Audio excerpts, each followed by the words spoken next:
Hey guys, this is Justin. Hello and welcome to another video. We are returning to our discussion of the Book of Boba Fett, or rather the Mandalorian, Season 3, Episode 1, and tackling one of the most discussed aspects of that episode's reveal, Din Djarin's new Starfighter, which was, to the surprise of many, a modified N1 Starfighter. And the question that's been going around the internet is, how is this going to work? The N1 really could not be more different than the Razor Crest. The Razor Crest was an ugly, in my opinion, bulky, somewhat tug-like excuse for a ship. It struggled in battle and chases. It couldn't compete with starfighters in terms of speed or maneuverability, but it was essentially Din Djarin's mobile home on the go. It had space for sleeping, it had a refresher, which is the Star Wars version of a toilet, it had a ton of space to store his weapons, and most importantly, it was perfect for bounty hunting. And when you see the N1 in action, it is hard to ignore the fact that the ship could not be much worse for his profession, or at least his prior profession. You're not easily going to fit somebody into that craft. There is some space where the astromech typically would sit, but there's actually very little room in there. You can maybe fit a head or a very small body, but if you've got a bounty who needs to be taken in alive, or if you've got a large body, you better be dragging it behind the spaceship as you're flying, not unlike cans on a just married car. The N1 of course does have some bonuses, which we'll get to in a minute, but there's something pretty obvious going on here. The Mandalorian is moving away from bounty hunting. The cards are on the table and he's headed somewhere else in his life. Even at the beginning of season 1 of The Mandalorian, the profession very clearly isn't what it once was. Mando was even temporarily kicked out of the guild for a while. I believe he's back in now after the events of season 2.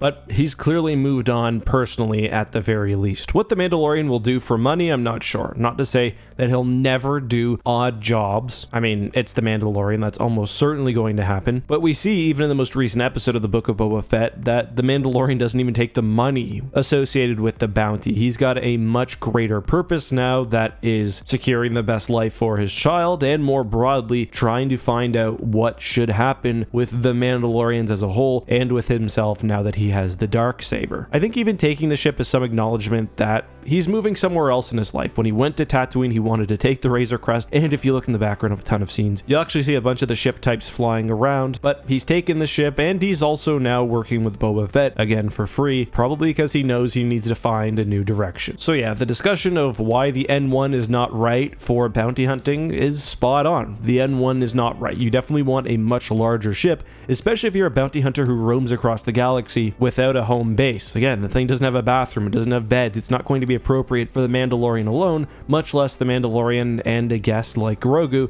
if he takes one. We'll get to this in a second. As I said, the N1 however does offer some opportunities, so if he does want to remain in that line of work, there's still a way that he can keep the ship available for certain missions, i.e. ones where speed or firepower or even discretion are necessary, while also still doing the traditional bounty hunting activities. The most obvious option is that he could find a larger ship. Something like the Gozanti they captured in season 2 would be probably too big for one person to run, but if he ever expanded his operation, that would be one option. A largely automated freighter could work well. That's basically what we saw Han and Chewie do with their ship they got, especially when they lost the Falcon, although there is an indication that they did have a crew in the past. Or they could get some sort of base of operations and take whatever ship is needed, which would be a kind of cool option. I would like to see them pick a spot, build up the base, and run ships out of there. Again, I don't think this is the likely option. I'm almost certainly seen the Mandalorian move away from his bounty hunting ways into his new role as father or Mandalore or whatever he chooses. But yeah, another interesting option could actually be the Lambda shuttle that we saw at the end of season 2. It definitely needs some repairs, and of course he'd need to ask Bo-Katan to use it, but the Lambda would actually be a great choice for a bounty hunting ship. The one issue is that it does have a pretty high profile given the fact that it was a famous Imperial craft, but in both Star Wars Legends and canon, we've seen that Lambdas can be very heavily modified and could support a lot of armor, really powerful shields, and even interesting weapons, including rear-facing blasters and more. They can also be operated by one person, but still come with a ton of internal space, including weapon lockers and more. I would take out some of the space on the interior meant for troops and repurpose it for whatever my needs. Anyway though, let's talk about the N1 before we end off this video. The Razor Crest was not a very flexible craft. It could get you there, but unlike, say, Slave 1, could not do a lot of fighting, so the Mandalorian was often at mercy of dedicated warships. The N1 does not have that problem. It's been very heavily modified, it has the boost that we see, and even a stock N1 is incredibly capable of dogfighting. As mentioned, the age of the ship also means that it's off most New Republic records, so he can operate somewhat anonymously, although he's sort of already shown his hand when it comes to authorities in the Outer Rim. Hopefully we get a good look at what specific modifications have actually been made. Obviously parts of the ship have been stripped away, probably for ease of maintenance, but perhaps also to minimize mass. This could be similar to what the Rebel Alliance did with Republic-era Y-Wings, taking them down essentially to their bones. That makes sense to me as the is somewhat flashy and serves as more than just a warship, it's also a symbol of the Naboo royal house. Additionally, probably the most obvious change is the addition of new blasters to the front of the craft.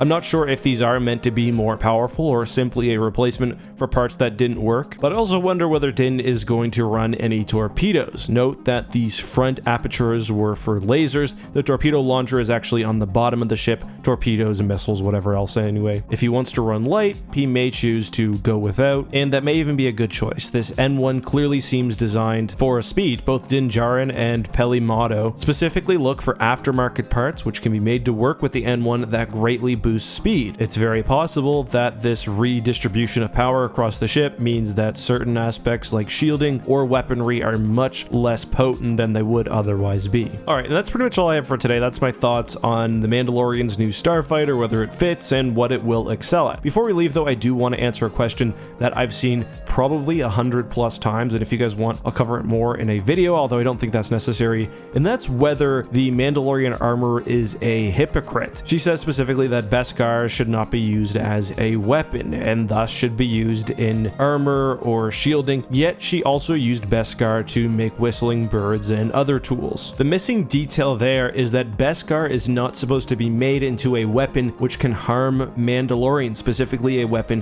which can pierce Beskar. That's the thing about the spear. It's good against other Mandalorians, thus it puts everyone at risk. Whistling birds are no more of a threat to Mandalorians than any other weapon. She does, I think, make it a little confusing when she says at the end that Mandalorian steel is meant for armor, not weapons, but if you take her entire quote in context, I think it makes more sense. But guys, that's all for today's video. Until next time, be safe, have a good one, and may the Force be with you.